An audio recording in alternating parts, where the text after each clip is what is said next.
So, the other topic that people had asked me, or had suggested as a possibility, was why I like Python. Anybody want to know about that? First of all, what's your favorite programming language? Let me just poll the room. What's yours? I mostly either do shell scripting or PHP. Okay. So, which is your favorite, or do you have a favorite? No, I probably don't have a favourite. All right. Perl. Pearl. I do C. C. Okay, not a scripting language, but it's programming. I'm going to be shot for this basic. You're not going to be shot. Yes, you are. Basic was my favorite when I was 12 years old. And that was 30 years ago, before Linux existed. You have a favorite shell scripting language, or don't have a favorite? Basic's the only one I've ever done. All right. I've most of my stuff in C. Yeah. Well, you're in embedded systems, so naturally. Not scripting, but VB. VB, Visual Basic. Not scripting, but C, and well, sometimes in Bash. Right. C++ for non-scripted stuff. Scripted either Python or PHP, depending. Oh, you have the whole P set. I have PostScript too. I don't use that. I've done a little bit of hacking in PostScript, but never anything that I would describe as like shell-oriented or anything like that. No, you can in theory do some do some operating system interaction with it, but I wouldn't recommend it. I wouldn't either. Probably almost as bad as trying it in Java.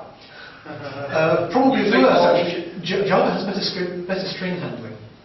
That's String true. handling is appalling. Well, you have to build up a whole library of string handling in almost Yeah. raw forth, basically. Yeah. It's not Yeah. pleasant. Me, or I do a little bit of C. All right. Okay, so why is it that I like Python? It's personally my favorite shell scripting language. Now, as I already mentioned, for one-liners, you can't beat Perl. All right? So, what have you heard about Python? Has anybody heard anything about Python? Most used for KDE.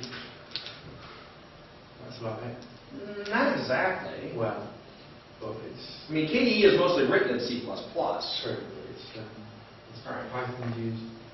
Python does have a number of bindings into, and Perl has a lot of these as well, where they have linkages so that they have taken the programming APIs to something like KDE and Qt and GDK and GNOME, and they've made them available as modules inside of Perl and Python. And I don't know if PHP has those yet. I think he uses it to generate the user interface, something like that.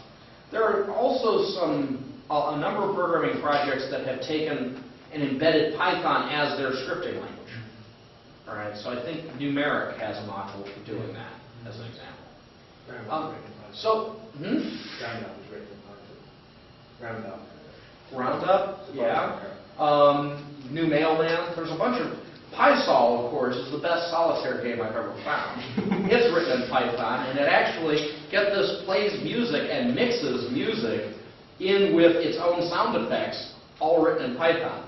All right, fairly impressive. So the one thing that most people hear about Python, and I actually had a friend of mine, I was at a company called LinuxCare, and there was some big, managerial dog and pony show, and, rah, rah, rah speech, and the CEO went over to this friend of mine and gave him a book on Python and said, thanks for putting in all those long hours, and here's an attaboy. And he said, oh, well, that's neat. I've been thinking of learning this. And, the CEO wandered off to the other end of the room, and I said, so I guess you're going to learn to deal with the tabs and spaces things. And he said, the what? I said, well, Python, the block structure of Python is done by indentation.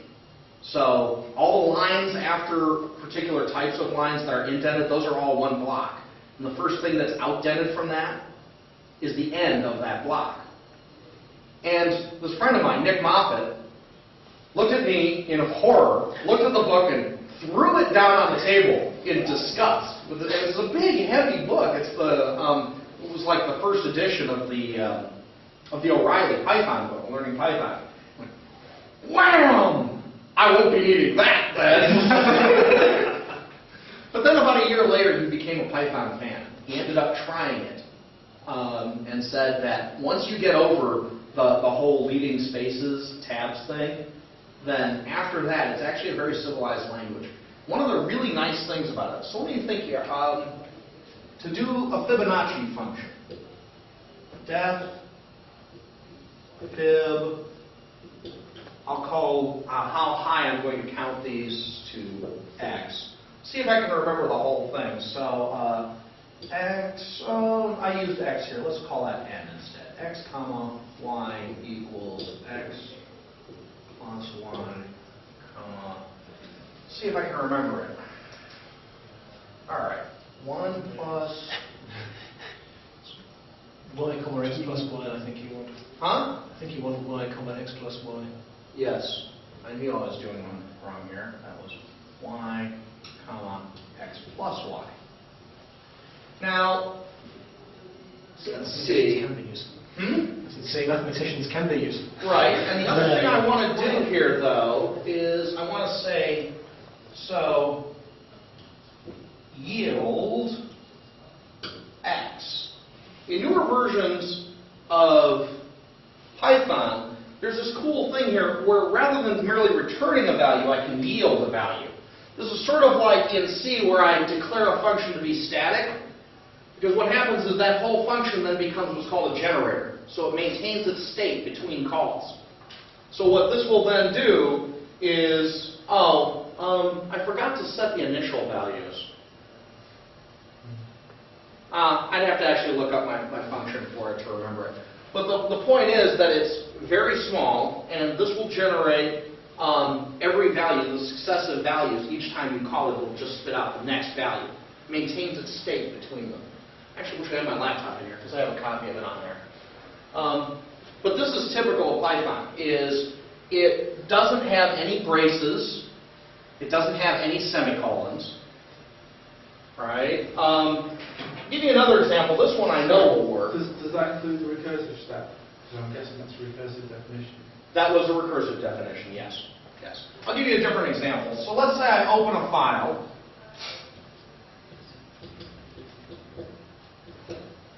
File.txt. And I'm going to go ahead and open it read-only. Now, in Python, to just step through the file, all I have to do is something like this. For line, I forgot to call that. In F, colon, and then here, we're just going to implement cat. There. That is the cat function, or cat program, implemented in Python. You open the file, and then you just iterate over the file. This syntax here, for some variable in some data structure, works for pretty much, well, it works for lines of a file, and I could change it so that I was actually parsing the file on something else if I wanted. Elements in a list, keys in a dictionary. I can also do key value pairs. In other words, pretty much any of the native structures in Python have the concept of an iterator, and so you can just say, for each one of the items, then go do that. There's another thing you can do. You can say if, for other things, you can say if x is in, like some string,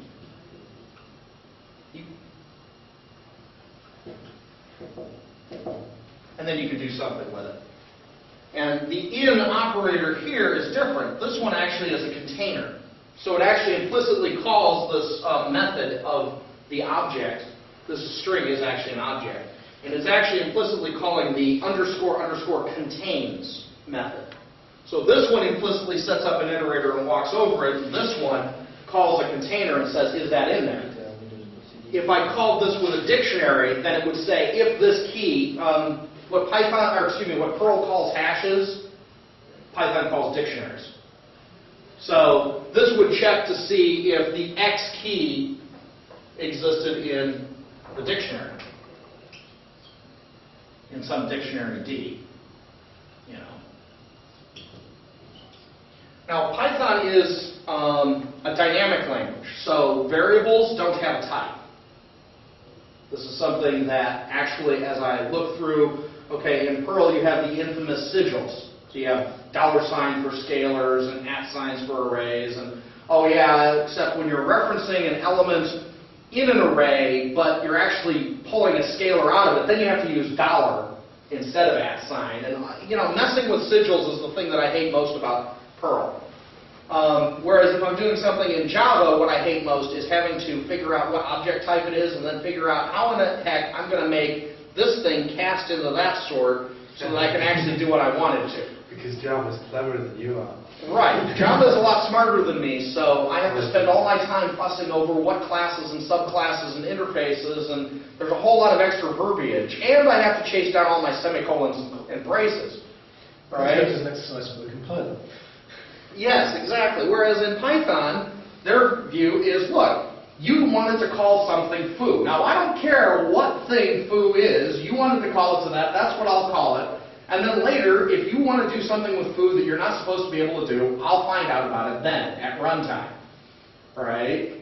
So that line I gave earlier is actually the same. So that was my original version of this. This is actually basically the same as while one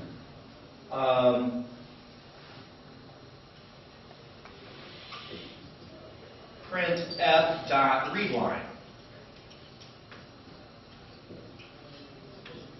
Because when I did this open, f now becomes a file descriptor object, and one of the methods on the file descriptor object is readline. I can also read by other thingies if I want. So I could just say read and then some number, and it would read that number of characters. Or I could say just read, and it would actually read whatever the current buffer is, which pretty much means it would read the entire file, for example. You can also do one function where I could say something like L equals f.readlines, like that. And it will read the entire file in, but if this was a list, then it will read it all in. Actually, this will generate a list in any event. So this will become a list of every line of the file. And then I could walk through the list using this. Once you write something like this, you can hand it any type of data type you want. It's very easy. In C++ and Java, they have all this special rigmarole for doing templates and what they call generic programming. All those weird angle brackets thingies. You don't have to do any of that in Python. Your programming is generic by default because the objects are dynamic. Right? Basically, this is a name, whereas this returned an object. You can also do things which may look a little weird. In Python, I can say something like quote foo dot upper. Because foo is an object, it's a string, and all strings in Python actually support a method named upper. So that would actually just return a value of capital F, capital O, capital F. So anyway, what I really like about Python, I like that it's dynamic. The fact that it uses the block indentation is a minor nuisance until you get used to it. Highly recommend setting, if you're using like VI, setting expand tabs, so it expands tabs into spaces, and setting your shift width and your tab stop values to about 4. Because otherwise you walk across the screen fairly quickly. But if you're writing a structured program, then you'll be using an indentation anyway. So. Exactly. Everybody tells you you pretty much want to run indentation. By the way, inside of quotes or inside of parents or things like that, you can be more free-form. The indentation does not matter when you're inside of the definition of a data structure. All right, so that can be handy. And that's about the only time you're ever supposed to break the indentation rules in C or C++ or Java or any of those anyway. So it's only a minor nuisance. It enforces what you've been told you have to do anyway. All right? But what I really like about Python is it values human time over machine time. Right? A lot of the cruft about typing in traditional programming languages is really hints to the compiler about what it needs to do.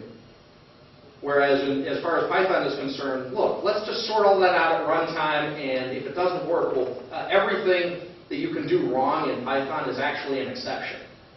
Which means you can capture almost anything. But the only thing you can't capture is a syntax. It's still raised as an exception in Python. And there are actually ways to catch this if you're running inside of a debugging environment. But a syntax error is caught while it's compiling into memory.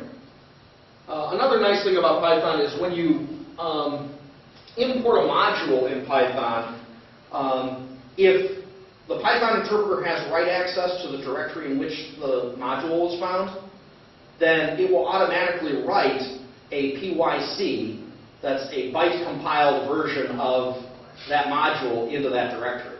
It means the next time you load it, it won't have to do that. That's just automatic anytime you do an import.